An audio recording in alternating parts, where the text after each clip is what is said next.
Le sang coulait encore de ma tempe quand j'ai vu le visage de Claire se pencher sur moi, ses lèvres ourlées d'un sourire triomphant, murmurant « C'est fini, mon amour.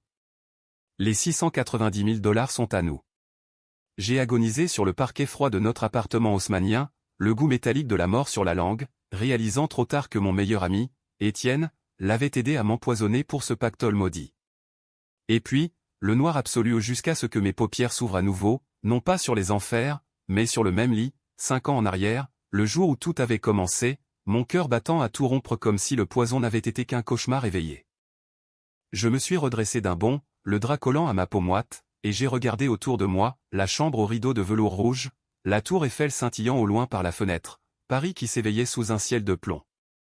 C'était impossible. J'étais mort. Assassiné par ceux que j'aimais le plus.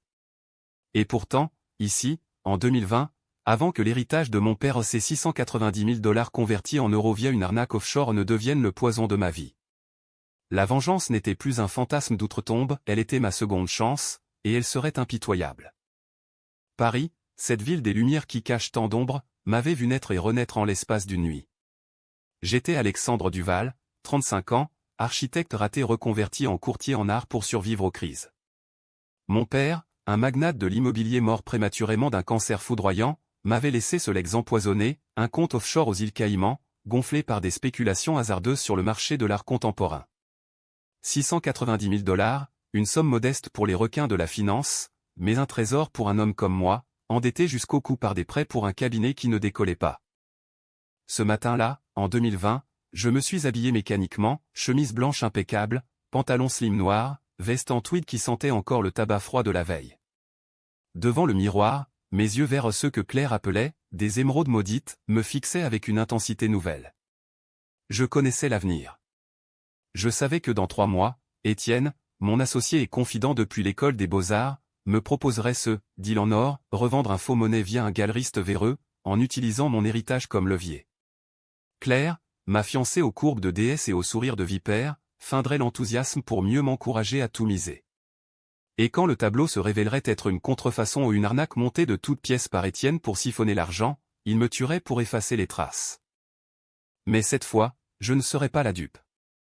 J'ai descendu l'escalier en colimaçon de notre immeuble du Marais, le cœur serré par le souvenir de ma mort, le verre de cognac empoisonné qu'Étienne m'avait servi, pour fêter notre succès, Claire qui riait en me voyant convulsé.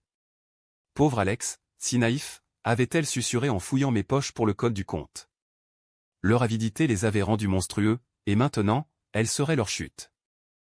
Dans la rue, l'air automnal de Paris me fouettait le visage. Les feuilles jaunies tourbillonnaient autour des fontaines de la place des Vosges, où des couples se bécotaient sous les arcades. J'ai marché jusqu'au café de la Comédie Française, notre point de rendez-vous habituel.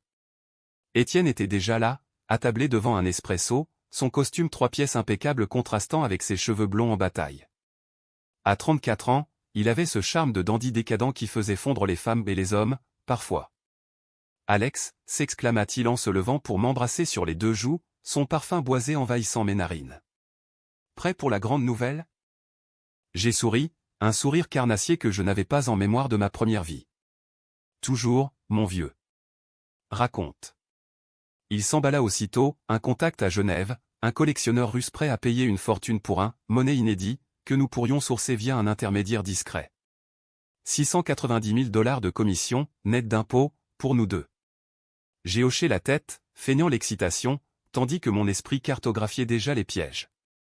Dans ma vie précédente, j'avais plongé tête baissée, signant les chèques sans vérifier. Cette fois, je jouerais le jeu mais à mon tour. De retour à l'appartement, Claire m'attendait, nue sous un peignoir de soie, les jambes croisées sur le canapé Voltaire. Ses cheveux châtains cascadaient sur ses épaules, et ses yeux bleus froids comme la Seine en hiver pétillaient d'une fausse tendresse. « Alors, ce deal » demanda-t-elle en m'attirant contre elle, ses ongles griffant légèrement mon dos. Je la laissai m'embrasser, goûtant la trahison avant l'heure, et murmurai « c'est énorme.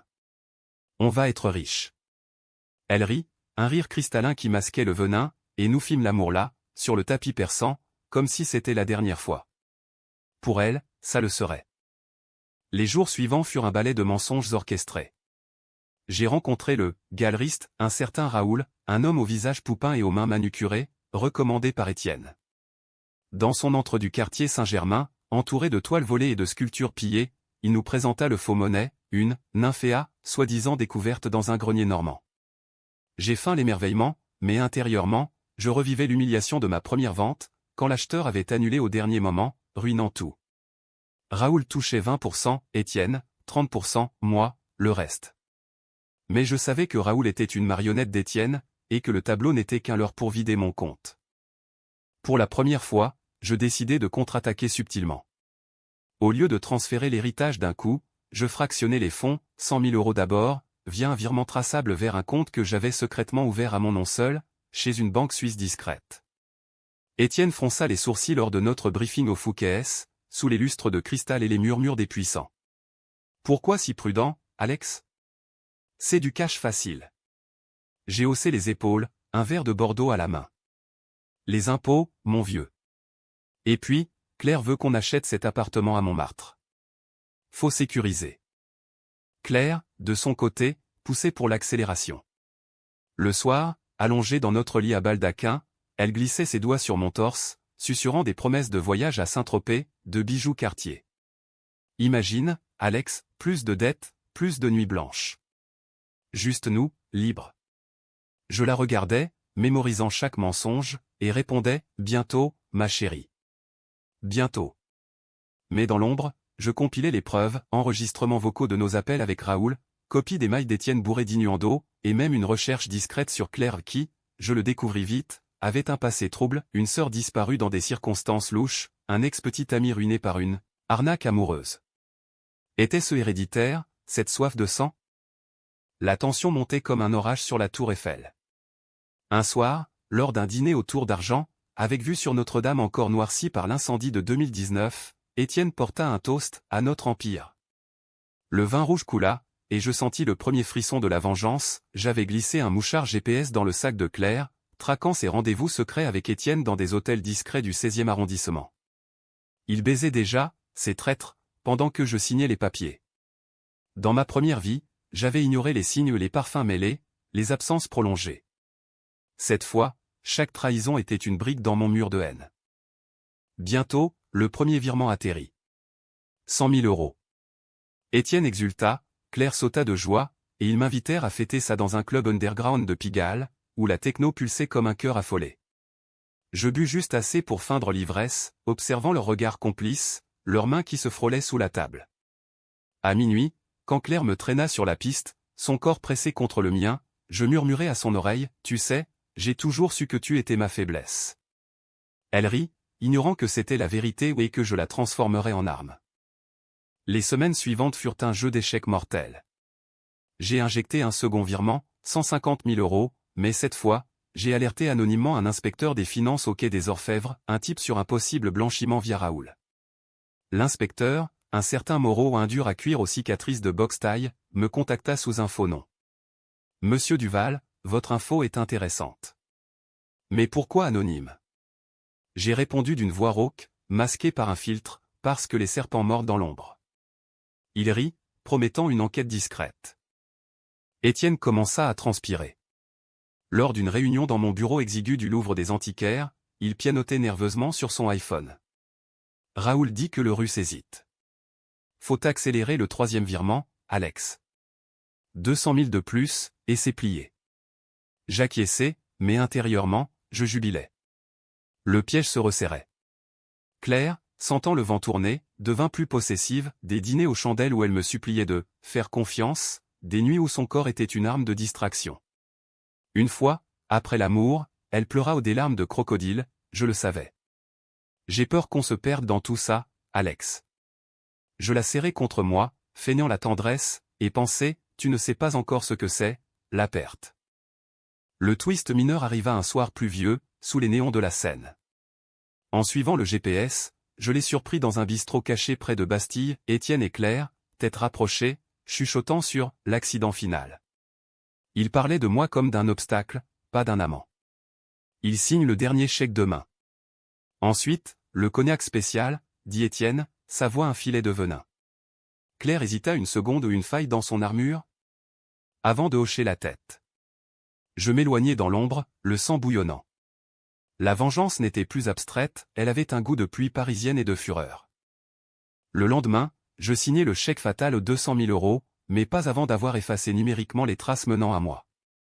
Mon bureau, un cagibi encombré de plans d'architecture oubliés et de toiles invendues, devint mon QG de guerre.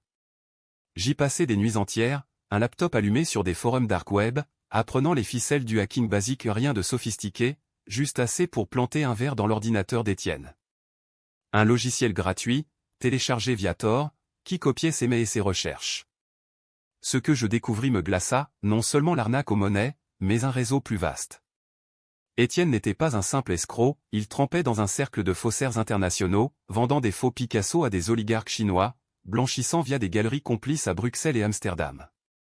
Et Claire ? Elle n'était pas qu'une complice passive. Ses mails révélaient qu'elle avait orchestré une escroquerie similaire avec son ex, un joaillier ruiné qui s'était suicidé, ou du moins, c'est ce qu'on avait dit. Béatrice, ma sœur, n'aurait pas dû fouiner, écrivait-elle à Étienne. Béatrice ? La sœur disparue. Était-ce Claire qui l'avait fait taire pour un héritage modeste ? Cette révélation me frappa comme un coup de couteau. Dans ma première vie, j'avais cru à l'amour pur, à la fatalité. Maintenant, je voyais le tableau entier, une toile tissée de mensonges, où j'étais le fil le plus faible. Mais en renaissant, j'étais devenu le tisserand. J'appelais Moreau, l'inspecteur, depuis une cabine téléphonique près de la Sorbonne, sous la pluie qui martelait les pavés. Avancez sur Raoul. Il y a plus, un réseau. Et une femme impliquée. Il grogna, des noms, Duval. Pas de devinette. Je donnai celui de Raoul, et un indice sur Étienne sans le balancer tout de suite. Laissez mijoter. La vie de surface continuait son théâtre absurde. Claire organisa un week-end à Versailles, soi-disant pour « nous reconnecter ». Dans les jardins à la française, sous les statues de Louis XIV, elle glissa sa main dans la mienne, évoquant un mariage en juin, des enfants blonds comme Étienne non, comme moi, se reprit-elle. Je ris intérieurement. Le soir, dans une suite du Trianon, elle me fit l'amour avec une fureur désespérée, comme si elle pressentait la fissure. Je t'aime, Alex. Plus que tout. Ces mots étaient du miel empoisonné, et je la laissais y croire, traçant des plans dans ma tête, comment la briser sans la tuer au pas encore. De retour à Paris, le piège se referma sur Étienne. Moreau frappa à sa porte un mardi matin, perquisition éclair pour suspicion de fraude artistique. Je regardais les infos sur BFM depuis un café anonyme, un croissant à la main, tandis qu'Étienne était emmené menotté, son visage blême à l'écran. Claire m'appela en panique, Alex. Étienne est arrêté. C'est la fin du deal. Sa voix tremblait, un mélange de peur et de calcul. Je feignis le choc, mon Dieu, qu'est-ce qui se passe? Elle balbutia des excuses, promit de tout expliquer, et raccrocha. 2 heures plus tard, elle débarqua chez moi, les yeux rougis, le maquillage coulant. C'était une erreur, Alex. Étienne m'a forcé. Le tableau, l'argent. Je l'ai fait pour nous. Je la laissai entrer, l'enlacer, sentant son corps trembler contre le mien. Pour la première fois, une lueur de doute dans ses yeux bleus. Assieds-toi, Claire. Raconte-moi tout. Elle déversa son âme ou ce qu'elle en avait gardé, comment Étienne l'avait séduite lors d'une expo au centre Pompidou, comment ils avaient comploté pour l'héritage de mon père, comment elle avait regretté à chaque instant.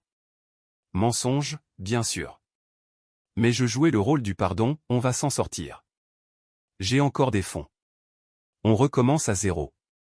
Elle pleura de soulagement, ignorant que j'avais enregistré chaque mot sur mon téléphone. Étienne fut relâché sous caution à 50 000 € que je prêtai, anonymement via un prête-nom, pour le garder dans le jeu. Il me contacta le soir même, voix brisée au téléphone, Alex, c'est un malentendu. Raoul m'a piégé. Aide-moi, frère. Frère. Le mot me brûla. Je répondis d'une voix douce, bien sûr. Demain, on discute. Au même café. Mais avant, je plantai la graine du doute chez Claire, un mail anonyme depuis un compte jetable, avec des extraits des mails d'Étienne la traitant de « pute utile ». Elle le lut en ma présence, pâlit, et pour la première fois, je vis la rage dans ses yeux, pas contre moi, mais contre lui. La contre-attaque s'intensifia. J'utilisai les 100 000 restants de l'héritage pour engager un privé, un ex-flic nommé Laurent, tatoué et bourru, qui opérait dans les bas-fonds de Belleville. Vous voulez du sale, Duval? J'ai l'habitude. Il fouilla le passé de Claire, la disparition de Béatrice, en 2015, officiellement un accident de bateau sur la Loire. Mais Laurent déterra des rapports, des bleus sur le corps de Béatrice, un testament falsifié au profit de Claire, et un alibi bancal pour la nuit fatidique. Votre Dulcinée est une veuve noire, mec. Elle a déjà tué pour moins que vos 690 000. Je payais cash, et il me livra un dossier cartonné, photo jaunie à l'appui. Armé de ça, je confrontai Étienne au café. Sous les portraits jaunis de Molière, je posai le dossier sur la table. Lis. Ses mains tremblèrent en tournant les pages, preuve de son réseau, faux factures, et même des photos de lui et Claire en train de se disputer sur un quai de Seine. Où as-tu eu ça, balbutia-t-il, sueur perlant sur son front.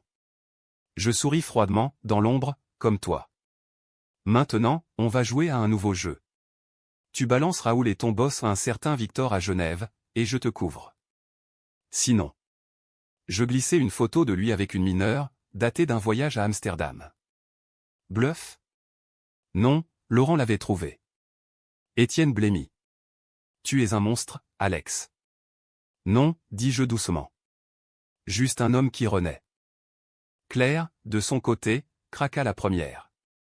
Elle me surprit en train de fouiller ses affaires, un collier de Béatrice, caché dans son tiroir. Qu'est-ce que tu fais, hurla-t-elle. Je brandis le dossier, la vérité, Claire. Ta sœur. L'héritage. Et moi, le prochain? Elle nia d'abord, puis fondit en larmes, Béatrice savait pour l'arnaque au joaillier. Elle voulait me dénoncer. C'était un accident, Alex. Un coup sur la tête, et... La rivière a fait le reste. Aveu. Enregistré. Je la laissai partir, brisée, murmurant, va voir Étienne. Demande-lui la vérité sur nous. Leur confrontation fut un chef-d'œuvre. J'avais mouchardé l'appart d'Étienne, j'écoutais via un haut-parleur discret. Cris, accusations, Claire hurlant sur le meurtre de Béatrice, tu le savais. Étienne riant, bien sûr, chérie. Et pour Duval, ce sera plus propre.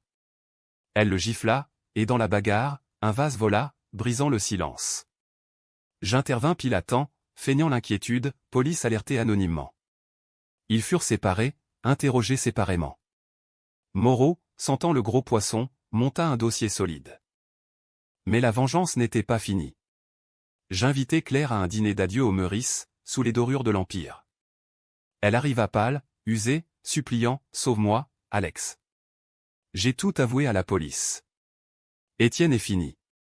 Je versai le cognac le même que dans ma mort, mais sans poison. Bois. À la santé des traîtres. Elle but, et je lâchai la bombe, je sais tout. Ta sœur, Lex, et moi. Mais je te donne une chance, témoigne contre lui, et disparaît. Elle hocha la tête, brisée. Étienne, lui, tenta de s'enfuir à Bruxelles, mais Laurent l'attendait à la gare du Nord, avec un mandat. Paris bruissait de rumeurs, l'affaire du faux-monnaie éclatait dans le monde, avec des photos de Raoul menotté. Victor, le boss, fut extradé. Et moi? J'étais l'ombre, l'homme qui avait tout orchestré sans une tâche. Mais la nuit, seul dans mon appartement, le fantôme de ma mort me hantait. La revanche était douce, mais amère car en les détruisant, je m'étais détruit aussi. Les mois suivants furent un tourbillon de justice expéditive, à la française, lente, bureaucratique, mais inexorable. Étienne fut inculpé pour fraude aggravée et complicité de blanchiment, Raoul, pour association de malfaiteurs. Claire, en échange de son témoignage où elle balança tout, y compris le rôle de Victor dans un réseau pan-européen, échappa à la prison ferme, mais pas à la disgrâce.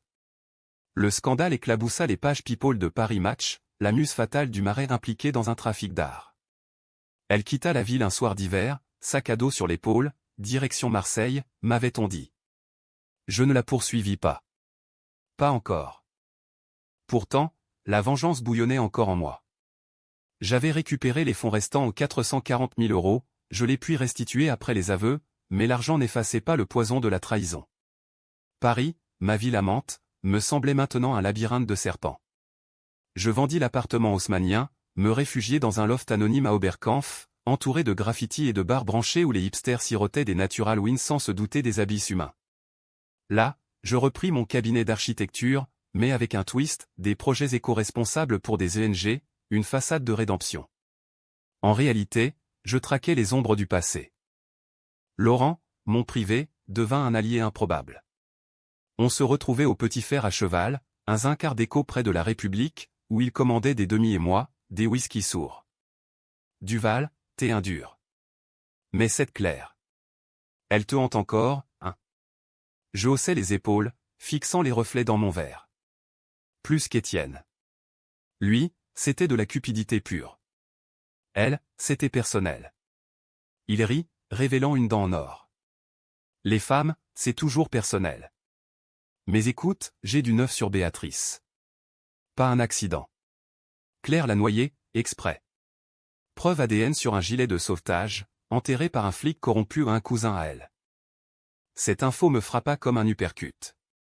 Béatrice, la sœur aînée, archéologue passionnée par les ruines gallo-romaines, morte pour un misérable héritage de 50 000 €.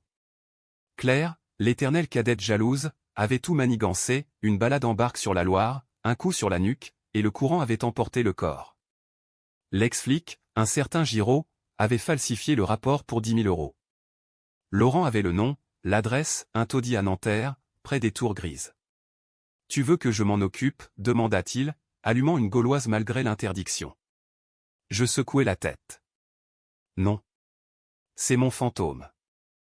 La décision fut controversée, même pour moi. Tué? Non, je n'étais pas descendu si bas. Mais ruiné, oui.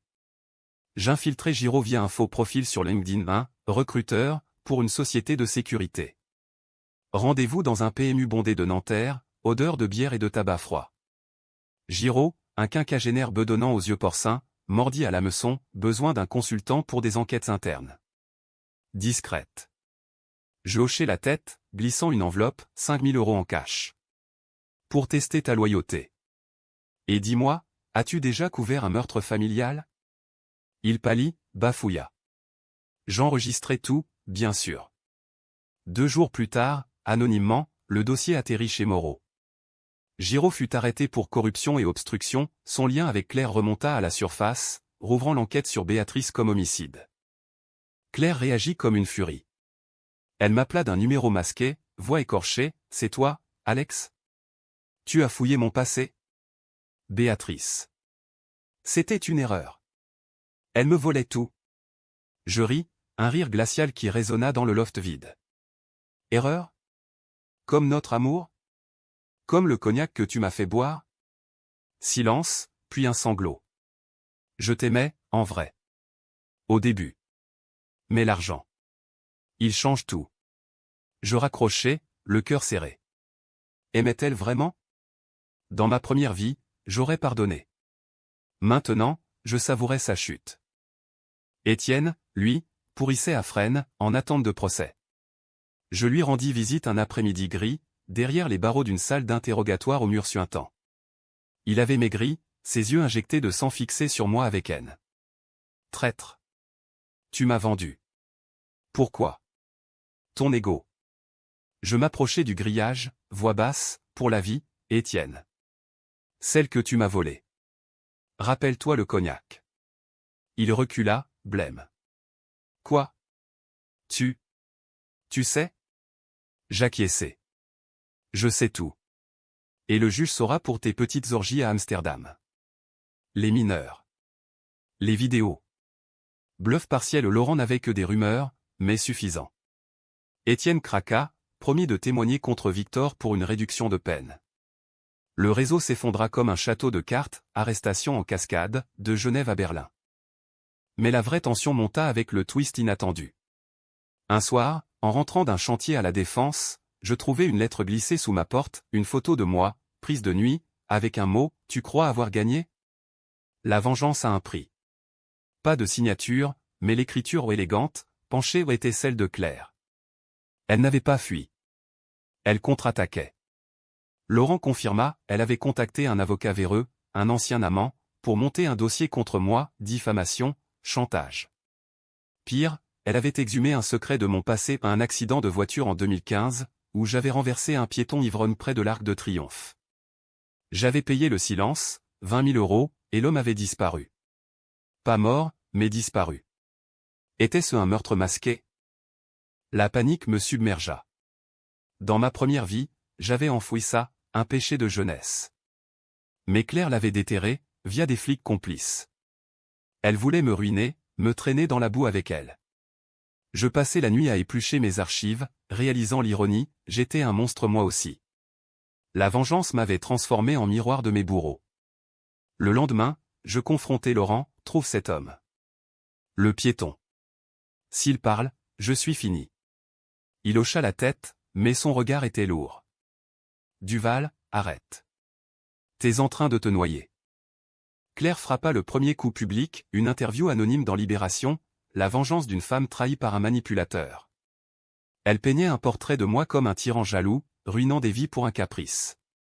Les médias s'emballèrent, débats télé sur TF1, où des psys disséquaient, le syndrome du mari trompé. Paris bruissait de mon nom, souillé. Étienne, depuis sa cellule, m'envoya un mot via son avocat, on est pareil, maintenant. Profite. Je décidai le contre-coup, un rendez-vous avec Claire, neutre, au jardin des Tuileries, sous les statues nues de Mayol. Elle arriva emmitouflée dans un manteau noir, cheveux coupés courts, un air de fugitive. Alex. Tu as gagné. Béatrice, Giraud. Tout est perdu. Je m'assis sur un banc, feuilles mortes craquant sous mes pieds. Pas tout. Dis-moi pour l'accident. Le piéton. Elle sourit, un sourire brisé. Il vit. À Lyon. Un SDF que tu as payé pour se taire. Mais il parle maintenant, pour 50 000. À moins que. Elle tendit la main. On partage. Les 440 000 restants. Et on s'oublie. La tentation fut grande. Partager, oublier, renaître vraiment. Mais la voix de ma mort murmura, non.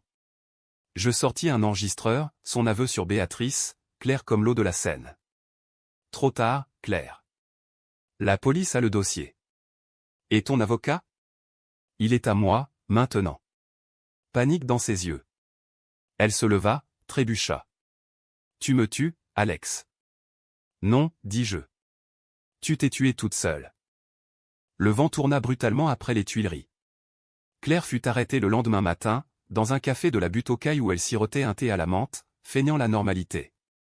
Les flics l'accueillirent comme une fleur fanée, menottes au poignet fin, flash des paparazzis illuminant son visage défait. Le Monde titra, le scandale Duval, meurtre familial et trafic d'art. Béatrice ressuscitait dans les colonnes, son fantôme accusateur. Giraud, déjà en tôle, balança tout pour alléger sa peine, l'alibi fabriqué, le corps jeté dans la Loire avec des pierres aux chevilles. Claire hurla son innocence au tribunal, mais les preuves ADN, témoignages de pêcheurs la clouaient au pilori.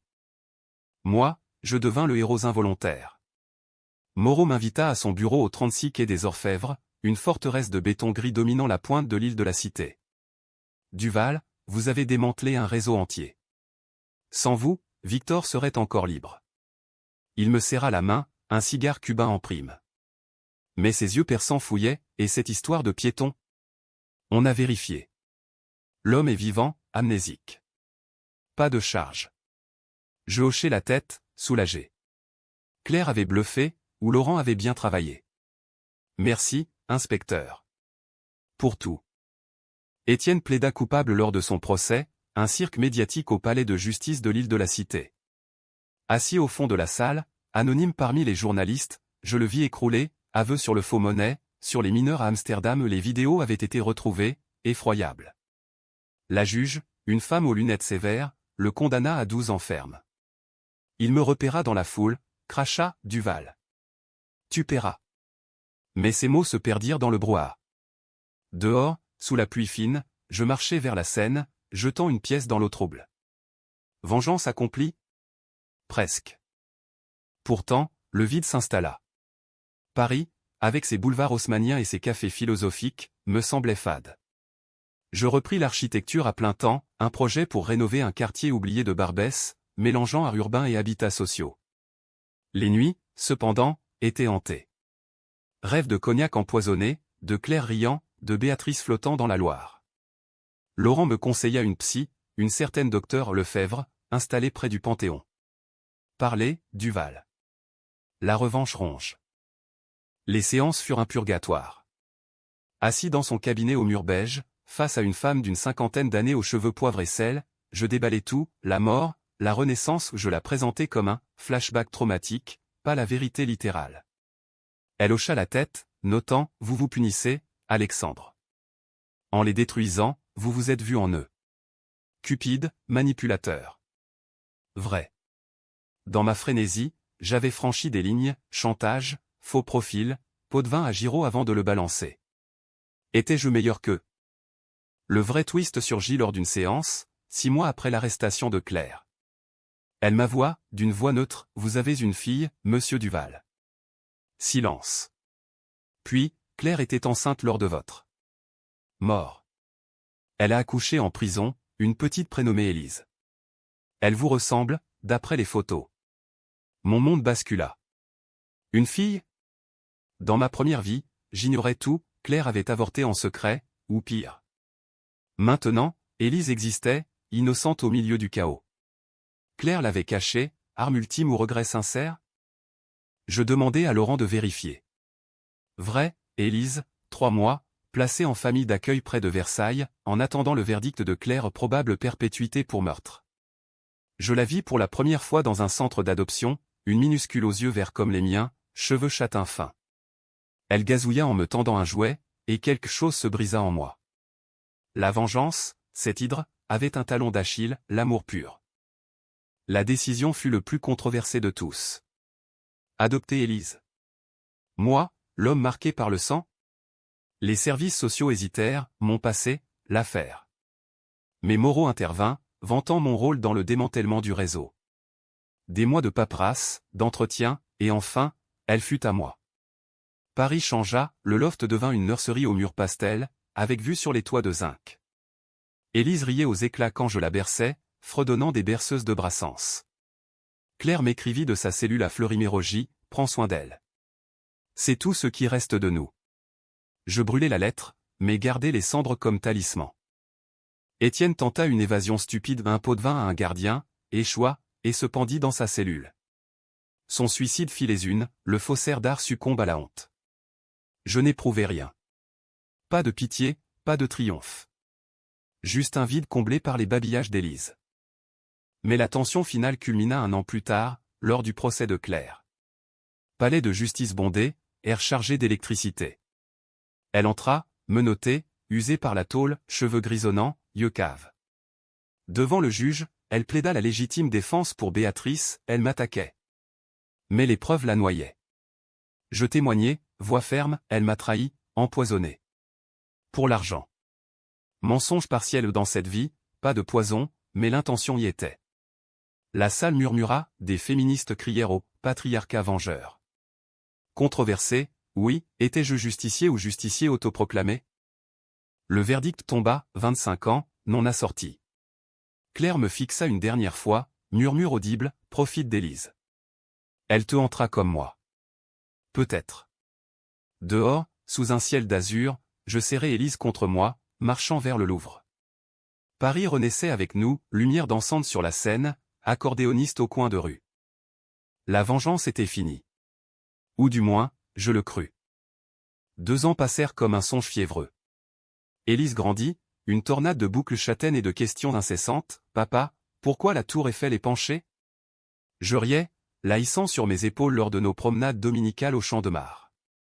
Paris, cette putain capricieuse, nous avait pardonné, mon cabinet florissait, projet vert salué par le Figaro comme l'avenir haussmannien. Les ombres s'estompaient, Étienne oublié, Claire un écho lointain dans les couloirs de Fleury. Pourtant, le passé n'est jamais mort en France, il mijote, comme un cassoulet trop long. Un matin d'automne 2023, un colis anonyme atterrit sur mon bureau, une toile roulée, signée, Monet, le faux, récupéré aux enchères de la saisie judiciaire. Au dos, une note tapée à la machine, la riposte continue. Victor. Victor? Le boss suisse, extradé puis libéré sous caution pour vice de procédure. J'avais cru le réseau mort, il couvait. Laurent, vieilli mais toujours tatoué, confirma offert à cheval, il est à Genève, planque dans une villa au bord du lac. Rassemble une équipe de néo-nazis russes pour riposter. Vous êtes sur la liste, Duval. pour avoir balancé. Mon sang se glaça. Élise, à la crèche du coin, chantonnait des comptines. Pas question de la perdre. Je rappelai Moreau, retraité mais encore connecté, faut frapper fort. Interpol? Il grogna, pas assez de preuves. Mais je peux vous filer un contact, une taupe chez Victor.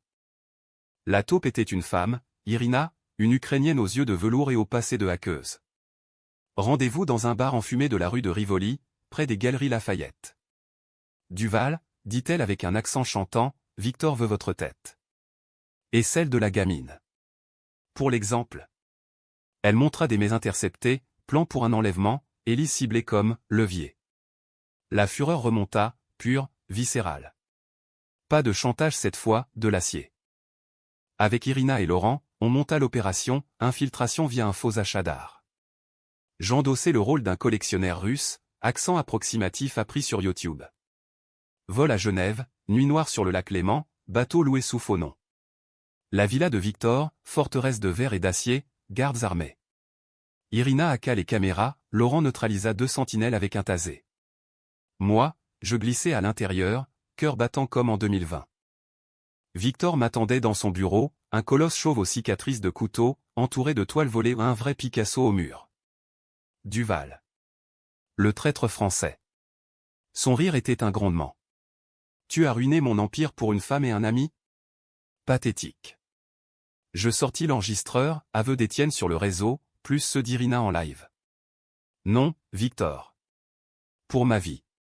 Et ma fille. Il bondit, mais Laurent surgit, flingue au poing légal, via Moreau.